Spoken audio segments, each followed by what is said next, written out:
Have you ever been in a relationship where you feel like that nothing you ever do is ever enough? That every single day you're being told that you're not good enough, that you feel like everything you're doing every single day for the family is not being appreciated? Are you being put down every single day? If this is you and you're realizing or asking the question, is my wife a narcissist? I'm going to give you 10 reasons why you actually may be dating or married to a narcissist and what to do about it. So let's get into it. So the first thing you need to realize that narcissists are actually deeply insecure people. They're afraid, they're scared, and they like to control through manipulation. So understand they don't have any power, no real power, because everything they do is driven from complete insecurity. So they actually have no power. They're trying to get that over top of you, which is why they will choose people who are usually rather traumatized to have that power over them. So the first thing you need to realize is they're deeply, deeply insecure, and they really don't have any power over you, just the power that you're giving them. So that's the first point. Two, they are constantly in a bad mood. They will be getting up every single day and they will be moody. Everything will be wrong. There'll be something going on. They will constantly complain about stuff. They'll be in a low vibration. And then you try and end up going, no, it's okay. No, it's all good. And you're trying to raise the energy and raise the vibration or raise the mood in the house. And you feel like that's your role to actually do that. But you can't, because the narcissist wants to constantly be in a bad mood. That's what every single day be about. It will be a problem. There'll be some kind of problem every single day where there'll be a reason why they're in a bad mood, and it'll be consistently. And if they're in a good mood, it's not because of you. Something else has happened, right? So they will constantly be in either moody situations or on a more than daily basis. There'll be something wrong. Then there'll be something that they're not happy about. Whether it's external or it's about themselves, but they'll be highly negative about everything in life. So they'll be completely negative about a whole lot of stuff, and they'll be consistent, including you. Okay, so number three, you're always apologizing. And if you're in a situation where you're saying, is this okay? Have I done anything right? Are you okay with what I'm doing? If you're constantly checking in with them and you're apologizing for your behavior or you're apologizing for something, and sometimes you don't know why. That's the thing, is that you'll be going, I'm apologizing for this, but I'm not too sure why I'm apologizing for.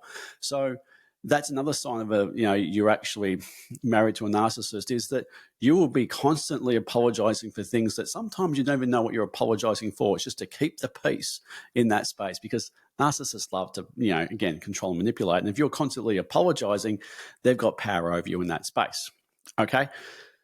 Number four, they're victims. They're victims of everything. It's always someone else's problem. They lack accountability for anything. It will never, ever, ever be their fault. They will never, ever take any responsibility for their situation in life. They'll never take responsibility for anything that's happening to them. And they'll never take responsibility for something that's happened in the past either. So understand the fact that they will be major victims, and they will blame everything and everybody else for their situation except for themselves. And they may even blame you as well too. So it will constantly, on top of the negativity every day, they're constantly blaming others, but also being a victim of those circumstances as well too. Then you get into five. We isolate you, or they isolate you from your friends. So you'll find that you will become, especially friends that are very cluey, right? Because what they don't want is you to be around people who can pick up on this stuff. Because what will happen is, if you've got friends that are pretty switched on, they'll say, hey, Greg, this person is a narcissist. They're doing this and this and this. Do you think maybe you should have to think about this? So they will isolate you from your friends, because they don't want anyone around you to tell them what they're really like. They want to have complete control over you and your narrative and their narrative. They want to be able to control the frame that's being seen in the relationship. Because if you have outside influence into the relationship, giving them, giving you another opinion, which may be different from theirs, and go, hey, maybe this person's a bit of a narcissist. They're rather controlling. And you go, oh, actually, maybe they are. They don't want that. So they want to isolate you from your friends, so you have nobody being able to impact into the relationship or into your head as to how much of a narcissist they are. So they will isolate you from friends. Another one, number six, is that they will cause fights on purpose. and this is rather, rather sly on their path, is they will have something about an idea about you in their head. Let's just say that they've got an idea that you have anger issues. So what they will do is they'll pick a fight and pick and pick and pick and pick and pick at you until you do blow up, and then you do have a fight with them, and you show anger, and they'll go, "Oh, look, I feel unsafe now because you've got anger issues." Because then they can play the victim again. But what they've done is they've gone pick, pick, pick, pick, and pick. You've exploded into anger, and then they've used that against you and go, "See, you do have anger issues. That's why I don't feel safe in the relationship, is because you've just expressed anger, and that makes me scared." So all of a sudden, you're the bad guy again because they've gone at you 15 times in the last 3 minutes, and you've just exploded because you can't deal with it anymore. And that's what's happened, is then they've reversed it on you, where they've gone, "Oh, look, you've got anger issues. I'm not safe anymore." And then you feel even worse. And then you're apologizing again for this stuff, right? So that's a very manipulative way of doing it. 7, right? So this is especially for women. People are going to probably hate me for saying this. They'll weaponize sex. They'll weaponize it. They'll actually use it. Well, you won't get any, right? So especially female into male narcissism, is that what will happen is women will naturally weaponize sex, and they will withdraw it altogether, or they will breadcrumb you, or they will talk about how much their ex-partners were better than you, or talk about how much their old life was better than the current life. They'll constantly put you down and compare you. And they will breadcrumb you in that space, or they'll just withdraw it altogether to manipulate you and to make you feel pain. So especially in that female space, women will control and weaponize the sex on purpose. They say they won't, but they will weaponize it on purpose to, control your emotions, or make you feel, a little bit worse about yourself. But then again, you come into this place where you start to beg for it, and you beg for it and beg for it, and once they've got you there, is that they can weaponize it even more and control you even more in that space. So quite often there's a major weaponization of sex in that space. Number 8, they will compare you to others. Like I said before, is that they will compare you to ex-partners. They will compare you to other people, to put you down, to really put your identity, your self-belief, your self-worth, your self-confidence a place where they'll strip you bare. They'll keep telling you about how wrong you are, how much you don't do well. May give you a compliment, then they'll give you a whack at the end of it and say, "Well, you may have done this good, but actually it was really bad." They will strip you bare of any confidence you do have. And that's the idea of it, is that it's not really comparing the others. It's about, the idea is to strip you bare of your confidence in yourself. And that once they've got you to that point where you've got no confidence whatsoever and you've been stripped totally bare, then they've got complete control of you, because at that point you just sort of just give up. So just watch that, is that they will try and compare, but the idea is to strip you bare of your confidence, and to strip you, bare of, any remnants of trying to get out of this relationship. So number 9. Their past trauma becomes your problem. So what will happen a lot of the times is that they'll have some things done in the past, and they will be ashamed of it. They will be judgmental of it for themselves. But what they'll do is they'll make it your issue. So it's like they may have done things that have caused them to be less intimate in the past, because they may have had, let's say, a lot of partners, and they've been abused a bit. And so what will happen is they'll make you pay for that. So they'll say, "Well, no, I can't open up to you. I can't feel safe with you. You can't touch me there. You can't do this with me. You can't do that with me, because my ex-partners did that to me and they abused me, but I'm going to make you pay for it." And that's what happens actually a lot of the time, is rather than deal with the fact that they've done that and they've allowed that to happen to themselves, and they were a participant in those situations, and not deal with the emotional trauma from that kind of stuff, what they will do is they will make you pay for that, to deal with their own, self-hatred, self-loathing in that space. So what they will do is that they will actually, inflict pain on you to say, no, even though they may have had a lot of sexual experience, I'm using this for an example, they may have had a lot of sexual experience previously, when they get to you, they barely even touch you because previously they've been whatever. And I get that they haven't dealt with that trauma, but what they're using is, again, they're weaponizing it. So they're saying is that, no, because of Jack who did this to me, and Peter did this to me, and Frank did that to me, and because of those things, I'm going to then not let you do anything, rather than go and see a therapist or go and see a sexologist or go and see some kind of counseling to deal with the fact of the abuse or the intimacy issues. They will actually weaponize and say, no, even though it used to be like that, not like that now, and you can't touch me. And no, I don't like this. No, I don't like that. There's got to be on this terms. No, it's going to be like that. So it'll be a situation where their past trauma, and especially stuff that they're embarrassed by or they're ashamed by, is that you will pay for that in a big way. And especially from a physical perspective, especially if that place like there is, previous sexual trauma, they will tend to make you pay for that, right? So this is about narcissists, right? We're not understand it's a very manipulative behavior. They're not dealing with their stuff. They're victims. They're blaming everybody else, even though that, they made those choices. And then they're ashamed with it, and they're going to make you pay for those choices because they want to look at their own behavior, their own trauma, their own feelings around it. They're putting their pain and their shame and guilt onto you, so you pay for it. So get that. Number 10, and this, you can't call out their behavior. They just don't want you to. So if you have any remnants of self-worth or self-confidence at this point, and you do call out their behavior, that is like a red rag to a bull. They do not like that any one piece, form, or anywhere, that they do not want you at all to call out their bad behavior. And they will pull the victim card. They will cause a fight. They'll use all the other steps that previously explained, the other 9 steps, to avoid taking ownership for their behavior at all. Right? So the moment you call something out, they will try and reverse it on you to make you look like the bad guy.